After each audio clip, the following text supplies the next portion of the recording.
Asian event news के लिए भारतीय संपूर्ण क्रांति पार्टी के राष्ट्रीय अध्यक्ष श्री जोगिंदर सिंह भदौरिया जी से वर्तमान राजनीति पर, वर्तमान जो प्रासंगिक राजनीतिक मुद्दे हैं उन पर बात करना चाहता हूं और ख़ासकर अभी जो चुनाव हुआ दिल्ली में उस पर भी बात करेंगे। सर, आपका हमारे चैनल में स्वागत है। आपका भी बहुत बहुत धन्यवाद और स्वागत है। आपके दर्शकों को मैं दिल की गहराई से स्वागत करता हूं और उनका वंदन करता हूं और उनको सभी दर्शकों को प्रणाम करता हूं। सर, हमारा पहला सवाल है, जिस तरीके से कुंभ में अफरा तफरी हुई और जिस तरीके से लोग मतलब श्रद्धालु लोगों की मतलब उनकी मौत हुई, वो हम हृदय विदारक घटना है। जबकि सरकार अभी तक उनके आंकड़े नहीं दे पाई है। ये इंटरनल रिपोर्टें आ रही हैं कि वहाँ की स्थिति बहुत ख़राब है। इस पर सर आप क्या कहना है आपका? देखिए, ये अत्यंत बिल्कुल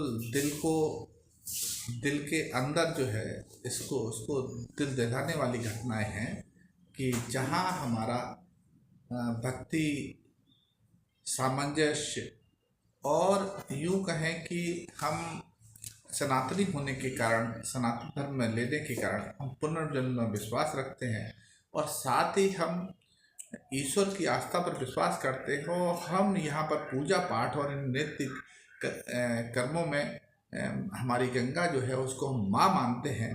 और गंगा को, यूँ तो सारी नदियों को माँ का दर्जा दिया गया है, लेकिन गंगा को हम पाप नाशनी भी कहते हैं कि वहाँ जाकर के हमारे पाप का नाश होता है और हमारे साथ साथ हमारे जो पितरों ने भी पाप किए होते हैं उनको उनका गंगा में स्नान करने से पाप का विमोचन होता है, ऐसा हमारे पुराणों में और ग्रंथों में कहा गया है।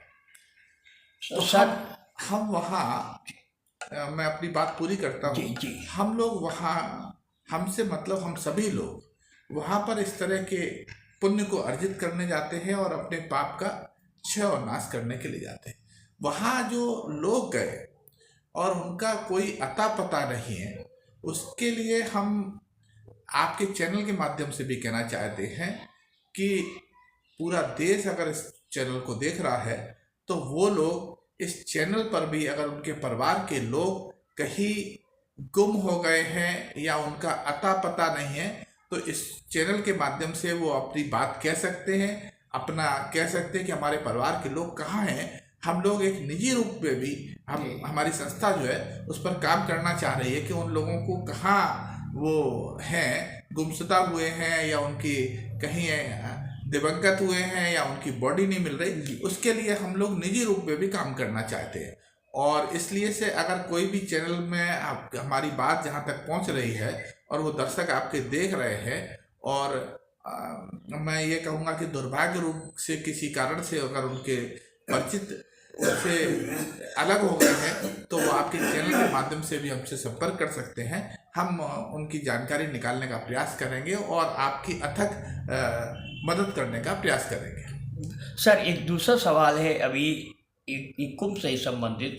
अभी सेंट्रल पॉल्यूशन कंट्रोल बोर्ड ने रिपोर्ट दी है, उसने कहा है कि 70% गंगा का जो पानी है वो मानव मल से ग्रसित है और उसमें जेनेटिक बीमारियां पैदा होंगी। वहीं उत्तर प्रदेश विधानसभा चल रही है, विधानसभा के अंदर यूपी पॉल्यूशन कंट्रोल बोर्ड कहता है कि नहीं, बिल्कुल पानी शुद्ध है। तो सर, आपको क्या लगता है, जबकि दोनों सरकारों के बीच, दोनों एजेंसियों के बीच सामंजस्य नहीं है, तो क्या है ये सर? इसको आप किस रूप में देखते हैं? देखिए, डबल इंजन की सरकार है और जब डबल इंजन की सरकार है और दोनों जगह सरकार उनकी है, तो कहीं ना कहीं अगर नेशनल बोर्ड ने इस बात को रखा है तो कहीं ना कोई तो निश्चित रूप से कमी है, कहीं ना कहीं सामंजस्य में भी कमी है। अगर प्रदेश की सरकार कहती है कि हम निर्मल है और साफ पानी है, और वही देश की और केंद्र की जो डबल इंजन की बड़ा इंजन है, डबल इंजन की सरकार का बड़ा इंजन जो है वो केंद्र का इंजन है। अगर वो कहता है तो कहीं ना कोई बात तो है जो बात सच्चाई सामने नहीं आ रही। कहीं ना कहीं ऐसी बात है कि कहीं ना कोई तो कुछ ना कुछ तो राज है, कोई ना कोई पर्दे की तो बात बात है है। जो सामने नहीं आ रही। तो इसलिए डबल इंजन और बड़ा इंजन अगर कह रहा है तो कोई ना कोई तो बात है।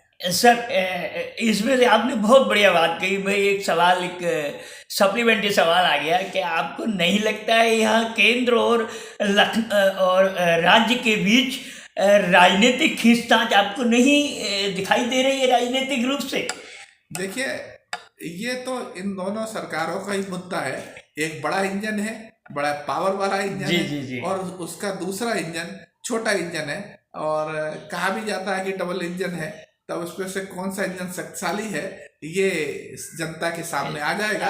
और चूंकि बड़ा इंजन तो बड़ा इंजन होता ही जी। है, तो अब उसमें वो क्या हो रहा है। और इससे पहले का जो आपका प्रश्न है जी। उस पर मैं निश्चित रूप से बहुत बिल्कुल एकदम स्पष्ट करना चाहता हूँ कि जहाँ सरकार कह रही है, प्रदेश सरकार कह रही है कि 60 करोड़ का आंकड़ा गंगा में डुबकी लगाने का पूरा हो गया, जी, जी, जी। वहाँ बड़ा दुर्भाग्यपूर्ण है कि छोटे से जो उनकी गिनती तो कम ही संख्या में होगी ना, जी।